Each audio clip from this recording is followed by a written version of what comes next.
I don't want to be in debt. I'm never going to be in debt. Debt is just awful. Debt is always bad. Growing up, I saw people in debt and I saw the stress and worry and problems that debt could create. So I have always avoided debt. And I know that so many people do this and think that debt is always bad. But the truth is, avoiding debt could be stunting your business growth and is a money myth, because some debt is maybe necessary. I have a mortgage on my house, I took out a student loan to go to university, and businesses sometimes need debt within the business to grow the business. And as long as that debt is giving them a good return on investment, then it's not a bad thing, is it? Finance has actually been relatively cheap in the last few years, making investing in the business and growing it a more viable option. And so debt isn't always bad. I've worked with a lot of gyms and some of the outlay could be absolutely massive, but if there's a good plan in place for how they're going to utilize that debt and how they're going to do pre-sales maybe and build the business up and the right marketing and the right plan to get a good return on that investment, then debt is not always bad. Have a think about, where do these money myths come from? These stories around money, we hear all sorts, don't we? Money doesn't grow on trees, rich people are greedy, look after the pennies and the pounds will look after themselves, don't break the bank, bring home the bacon, time is money, a penny saved is a penny earned. Are you born with a silver spoon in your mouth? Save for a rainy day. All these different sayings impact what we think about money and how we feel about money. So where did your money stories come from? Have they come from your family, your friends, films, society, school? Where have these sayings come from, and are they really benefiting you right now? So my belief that debt is bad, that isn't necessarily going to benefit me if I decide I want to get a loan out to grow the business. And actually I've got a plan for that money and I can see how it's going to grow my business and how in the future I'm going to earn more. People might say that borrowing for a degree wasn't the best, but I can see the return on investment from me having my degree. So for me, actually, debt wasn't a bad thing. Another money myth that might be keeping you stuck is that rich people are greedy or wanting more is bad or money is evil. These things are not going to encourage you to increase your prices, ask for the sale, chase up debt when you're not being paid, follow up potential leads. It's not going to encourage you to look at ways that you can generate more money in your business or cut costs, i.e. cut that membership because you really like that person, but actually the membership's not giving you benefit. It's going to stop you from looking for ways to have more money, because if you believe rich people are greedy, you're not going to make yourself a rich person, are you? And ultimately, money doesn't change you. If you're a nice person already, you're going to be a nice person with more money. And don't we want more money in nice people's hands? More money means you can do more of what you want to do. More money means that I can support the homeless charities that I like to support more. More money doesn't mean I'm going to suddenly stop supporting them. So what can more money give you? And are rich people greedy? I kind of felt that I couldn't ask for more money when I was employed because somehow I was going to prevent someone else having money. How is that even possible? I worked for a FTSE 100 company. Me getting a pay rise wasn't going to stop someone else getting a pay rise. Yet I had this feeling of, am I being greedy at asking for more? I'm earning a good salary, more than the average. So why do I need more? What's wrong with me? And of course, therefore, I didn't ask for more money. And all that meant is as I got promoted through the business, I ended up being underpaid. And who does that benefit? That doesn't really benefit anyone.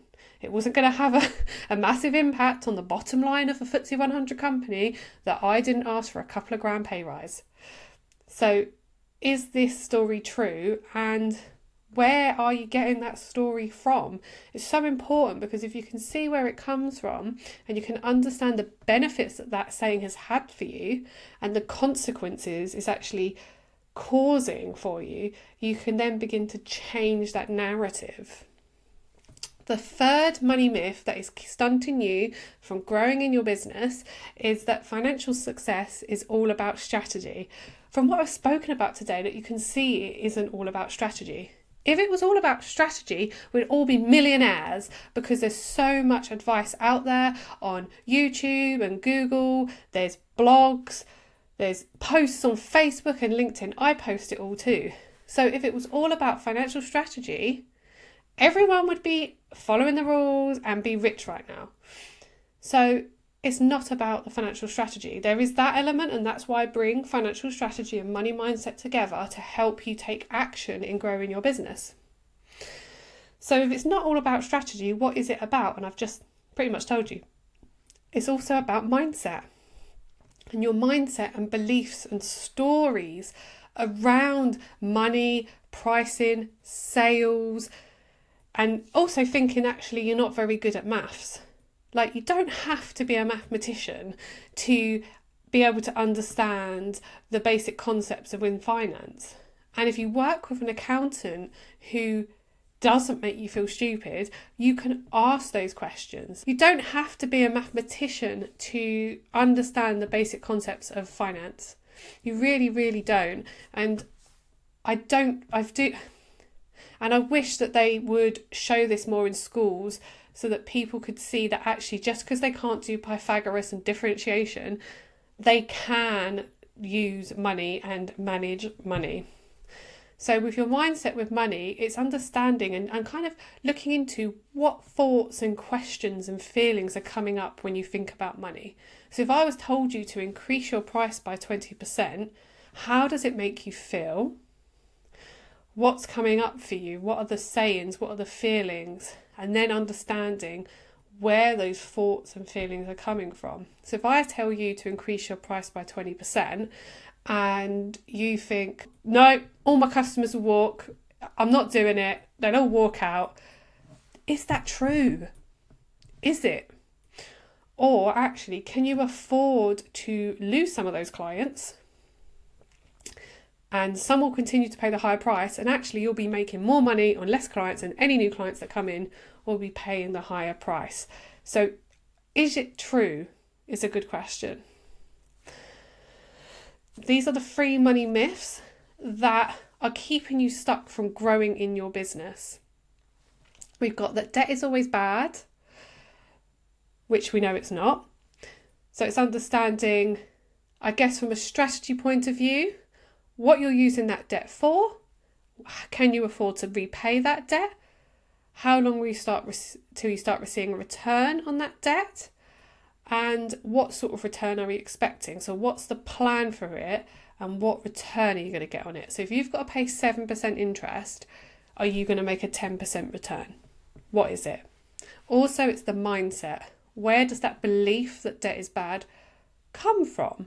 What benefits did it serve you? So for me, it was trying to keep me safe.